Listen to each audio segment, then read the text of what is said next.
Jemaat yang kami kasih di dalam Tuhan, pada pagi ini kita juga turut bersukacita di mana kita boleh istilahnya merayakan hari ulang tahun Yayasan Kesehatan GPIB yang ke-20. Tentu kita akan merasakan ada sukacita, ada damai sejahtera, dan ada kasih sayang. Nah, dalam hal ini bentuk dari sukacita, damai sejahtera, dan kasih sayang itu akan kita tuangkan di dalam pembacaan kita. Namun sebelumnya kita lihat dulu tinjauan kitab Tawarik. Tinjauan kitab Tawarik menceritakan riwayat pemerintahan Raja Daud. Dan Daud sebagai Raja Israel yang boleh dikatakan luar biasa. Ia dituntun Tuhan, ia dilengkapi Tuhan, ia diberkati Tuhan, pemerintahannya jaya dan perkasa. Kemudian Daud juga menjelaskan dalam kitab Tawarik ini hendak membagi, artinya di sini membagi wawasan bagi kehidupan persekutuan umat Israel. Namun kita lihat pemerintahan dan karakter Daud dalam ia menjalani pemerintahannya. Dari pemerintahan, dari sisi kehidupan masyarakat, ia melakukan itu. Dari situ ia kembali kepada penyembahan kepada Tuhan. Kita lihat apa yang Daud perbuat di dalam kehidupan umat Israel. Yang pertama, Daud mengorganisasikan imam-imam dan orang Lewi dan mengelompokkan mereka sesuai dengan tugas dan tanggung jawabnya di dalam bait Allah. Ada kelompok penjaga pintu, ada kelompok paduan suara, ada kelompok dan banyak kelompok, demi untuk merawat bait Allah itu. Istilahnya di sini masih bukan bait Allah sih, tapi kemah suci. Bait Allahnya lagi dipersiapkan. Nah, demi untuk merawat kemah suci itu, Bapak Ibu boleh baca di dalam Tawarik 23 ayat 2 sampai Tawarik 26 sampai 32. Itu semua ada. Bagaimana Daud menegaskan dan memberi tugas kepada orang Lewi, kepada imam untuk melaksanakan tugas di dalam kemah suci. Tetapi suku yang lain mereka tidak ada. Jadi perlu kita ketahui bahwa imam dan suku Lewi merekalah yang bekerja di dalam bait Allah. Sekali lagi saya katakan bahwa mereka hidup di dalam bait Allah atau kemah suci itu sendiri. Mereka tidak punya ladang, mereka tidak punya tanah, dan mereka tidak punya apa-apa, tetapi mereka punya bait suci dan mereka hidup di situ. Yang kedua, Daud mengumpulkan bahan bangunan bagi anaknya Salomo. Daud ini memang boleh dikatakan luar biasa. Dia punya niat baik untuk membangun bait suci itu. Tapi Tuhan katakan, jangan. Bukan kami yang membangunnya, tetapi anakmu. Karena itu ia mengumpulkan bahan bangunan bagi anaknya Salomo untuk melanjutkan pembangunan bait suci. Bapak Ibu boleh baca di dalam Tawarik 28 ayat 9 sampai Tawarik 29 ayat 19. Itu ada di situ. Selanjutnya, karakter Daud dikenal sebagai seorang tentara atau militer yang hebat, dikenal dengan segala taktik perang. Walaupun ia seorang raja, tetapi dia luar biasa, ya kan? Itu dari sisi kemiliterannya. Kemudian Daud sangat menghormati Allah. Nah, perbedaannya di situ. Banyak orang terkenal sebagai jenderal, kalau di Indonesia sebagai jenderal sampai bintang 1, 2, dan 3 sampai 4. Ada juga jenderal besar sampai bintang 5. Apakah dia menghormati Tuhan? Pertanyaannya di situ. Sama juga dengan orang-orang kaya. Oh, dia kaya raya, dia mau beli Purworejo ini, bisa dia beli. Tetapi apakah dia menghormati Tuhan? Disinilah letak kelemahan hidup manusia. Jadi karena itu Daud dikenal sebagai orang yang mengutamakan kebutuhan di bait Allah. Mengutamakan kebutuhan di bait Allah. Dan di bait Allah selalu berkecukupan, ya kan? Bait Allah tidak kekurangan, karena di dalam bait Allah orang-orang Lewi, imam-imam bisa makan. Kalau enggak ya sepi bait Allah itu, mereka akan pergi cari makan. Tetapi karena tanggung jawab seorang raja dan umat yang ada di situ memberikan apa yang mereka berikan kepada bait Allah untuk memelihara bait Allah. Karena yang paling utama dan yang paling pertama bagi Daud itu adalah memelihara bait Allah. Ya kan, seperti itu. Nah, dalam hal ini Bapak Ibu, inilah yang dipersiapkan Raja Daud sepanjang hidupnya, sepanjang ia memerintah, ia pun takut akan Tuhan. Ia takut akan Tuhan, dia juga toh bisa jatuh. Apalagi kalau nggak takut, sampai kemana dia, kan gitu. Nah, salah satu bagian dari tindakan Daud yang adalah dalam pembacaan kita. Kalau tadi kita dengar bahwa Daud mengumpulkan bahan untuk mendirikan sebuah bait suci, walaupun bukan dia yang akan membangunnya, tetapi dia tidak iri.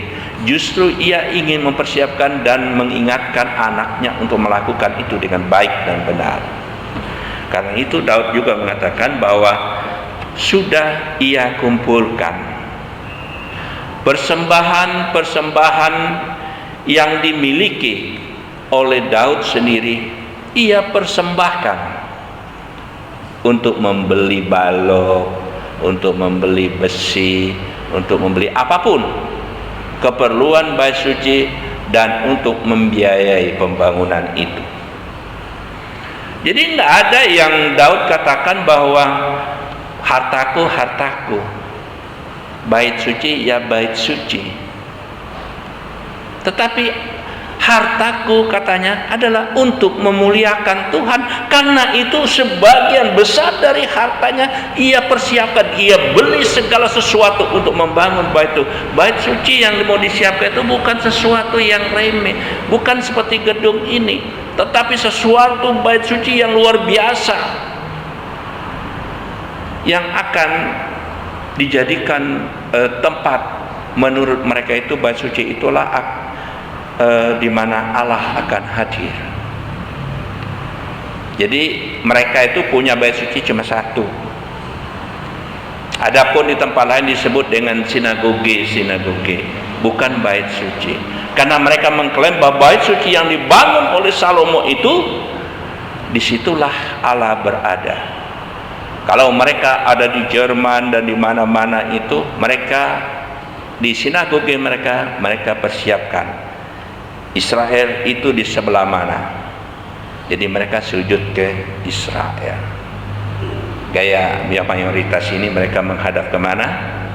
Untuk menyembah. Mereka mengikuti aturan Israel, bukan punya mereka. Nah, dalam hal ini kita mau melihat bagaimana peran serta Daud mempersiapkan segala sesuatunya untuk anaknya, untuk mereka yang akan menggantikan dia sebagai raja dan melanjutkan pembangunan itu. Mari Bapak Ibu yang saya kasih di dalam Tuhan, kita lihat setelah Daud melakukan apa yang sudah ia lakukan, di balik itu dia lihat bahwa bukan hanya dia saja yang memberi, tetapi semua rakyat Israel atau disebut dengan umat Israel itu memberikan apa yang mereka punya. Jadi Raja Daud melihat bahwa luar biasa rakyatnya. Ia naikkan syukur kepada Tuhan.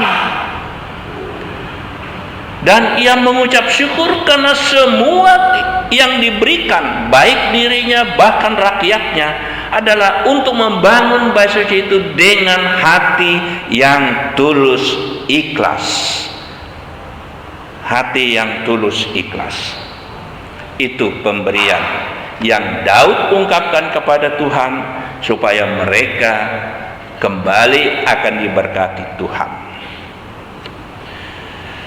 Bapak Ibu yang saya kasih di dalam Tuhan, atas semuanya ini Daud memuji Tuhan karena berkat-berkatnya, dan Daud memuji Tuhan karena rakyatnya atau umat Israel turut terlibat dalam pembangunan itu, turut terlibat memberikan apa yang mereka punya untuk membangun bait suci itu. Karena istilahnya mereka sudah lihat kalau kita tidak dekat dengan Tuhan, Tuhan akan menghukum kita.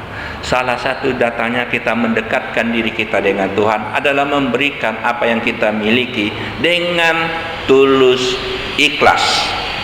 Karena itu tema kita mengatakan bukan memberi tetapi mengembalikan. Pasti Bapak Ibu akan bertanya, oh dulu kan kita namanya aja persembahan, memberi persembahan. Ya betul, semuanya memberi persembahan. Kenapa dikatakan ada istilah mengembalikan? Jadi ini supaya kita benar-benar menyadari apa yang kita peroleh dan apa yang kita berikan. Contoh, melepaskan atau mengembalikan, ya. Mengembalikan otomatis memberi, melepaskan. Tolong diingat kata-kata ini. Kita kembalikan. Tuhan memberkati kita. Tuhan memberkati kita. Terus Tuhan katakan, berilah sedikit untuk perbaiki rumah Tuhan, katanya. Tetapi kadangkala kita oleh karena ketegaran hati kita, oleh karena kesombongan kita, oleh karena egoisme kita, kita tidak memberi apa yang Tuhan minta. Karena itu dikatakan melepaskan itu artinya hubungan. Umpamanya saya mau kasih 50.000,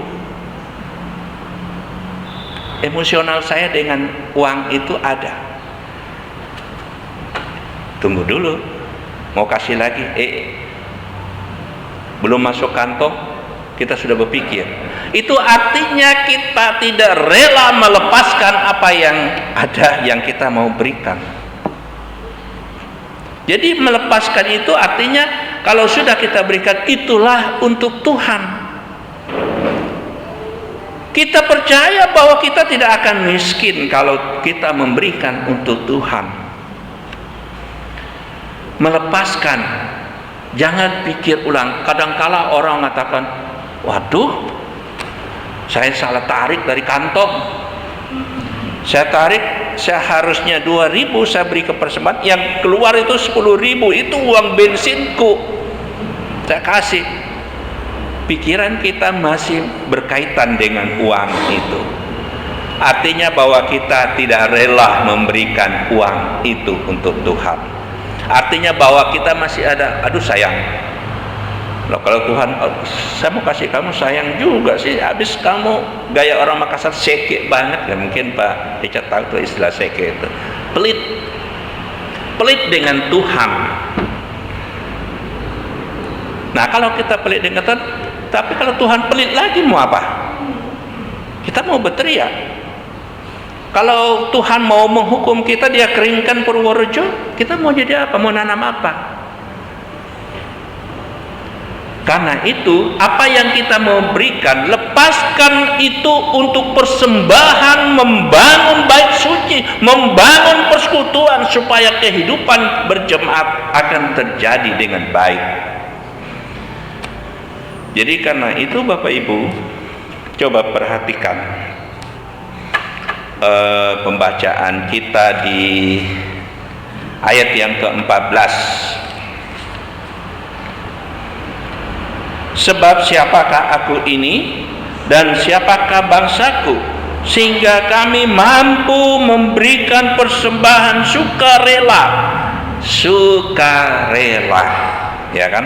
Memberikan dengan sukarela. Artinya di sini bahwa ketika Daud menaikkan syukurnya kepada Tuhan, ia mengatakan itu karena dia melihat sendiri bahwa bangsanya juga memberi dengan sukarela, ya kan, dengan sukarela. Sebab daripada mula segala-galanya, dan dari tanganmu sendirilah persembahan yang kami berikan. Karena itu dikatakan kembalikan sedikit, enggak semuanya kok. Terus kita mau makan apa kalau kita kasih semuanya? Jadi memberi dengan sukarela, itu yang terbaik untuk kita. Kemudian bandingkan itu dengan ayat yang ke-17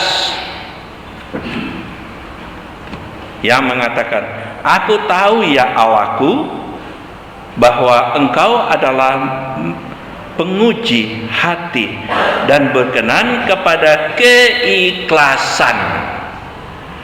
Berkenan kepada keikhlasan, bukan harus waduh tadi saya berikan. Pernah terjadi Bapak Ibu, bukan gereja GTB tetapi gereja yang ada di kampung saya. Seperti tadi saya bilang, salah tarik dari kantong. Dia 2 amplop. Ternyata karena di kampung itu gaji pegawai itu lewat kantor pos karena jauh dari bank. Jadi dia ambil dari kantor pos dan masih di kantong itu. Dia sudah sisihkan, tetapi yang untuk keluarga masih di kantong itu. Nah, ia masuk gereja, dia pakai celana itu. Dia pegang, oh ini persembahan. Dia berikan. Dia pulang, dibuka yang persembahan. Dia bilang, astaga, gajiku sudah kukasihkan ke gereja. Dia lari ke gereja. Percaya tidak percaya? Lari ke gereja. Dia tanya. Jadi orang di sana lihat bahwa gaji bapak ini ada di situ. Jadi mereka amankan dulu. Dia salah. Memang majelis itu juga luar biasa bijaksana. Jadi mereka sisihkan dulu. Udah lama dengan ngos-ngosan, dia lari ke gereja karena di atas bukit sedikit dia lari. Jadi mereka bilang, Ipa aman, kita amankan. Akhirnya dia tukar. Nah, artinya apa?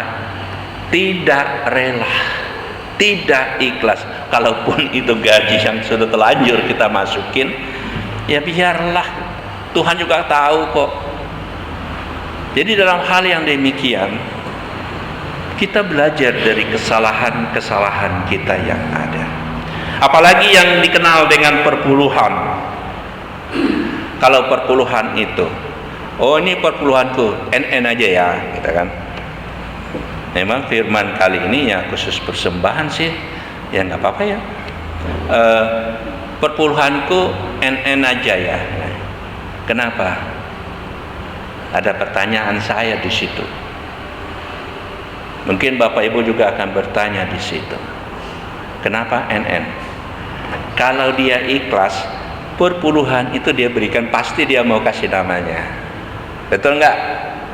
Betul, dia mau kasih namanya. Kalau perpuluhannya 500.000, oh nama Alif, benda ada Alif kan di sini, nama Alif 500.000. Coba dia kasih setengah, NN aja ya. Perpuluhan kok NN aja. Kenapa? Dia sudah potong setengahnya. Dia malu. Kenapa?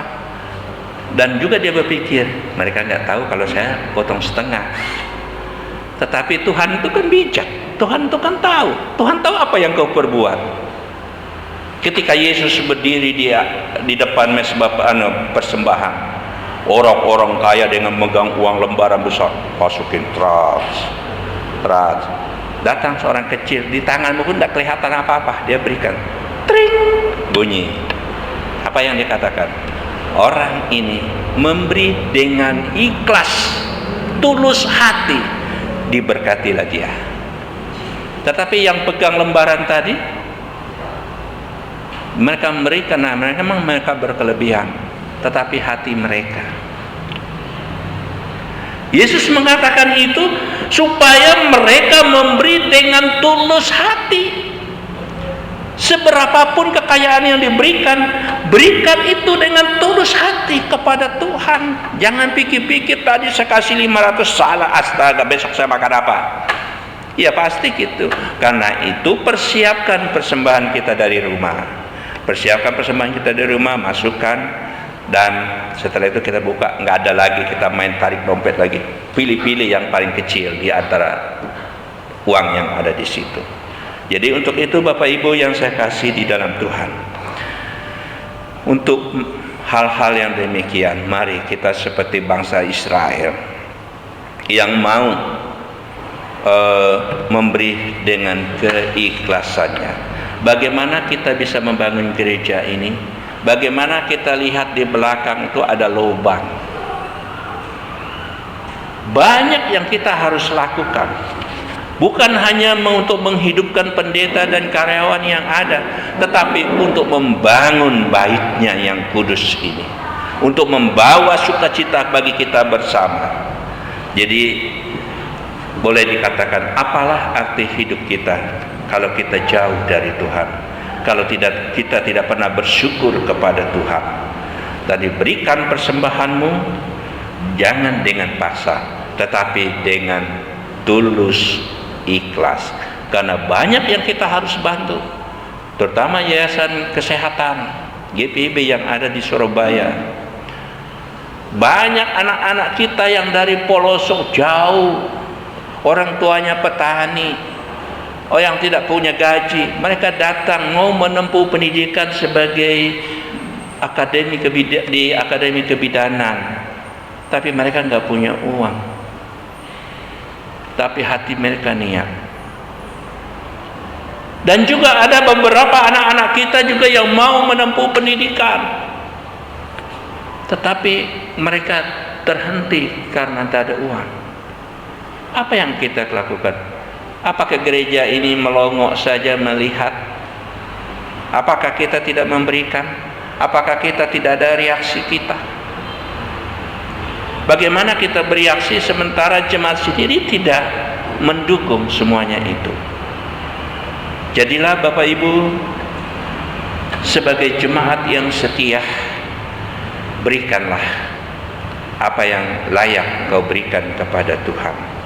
Saya percaya Yesus akan memberkati hidupmu. Amin.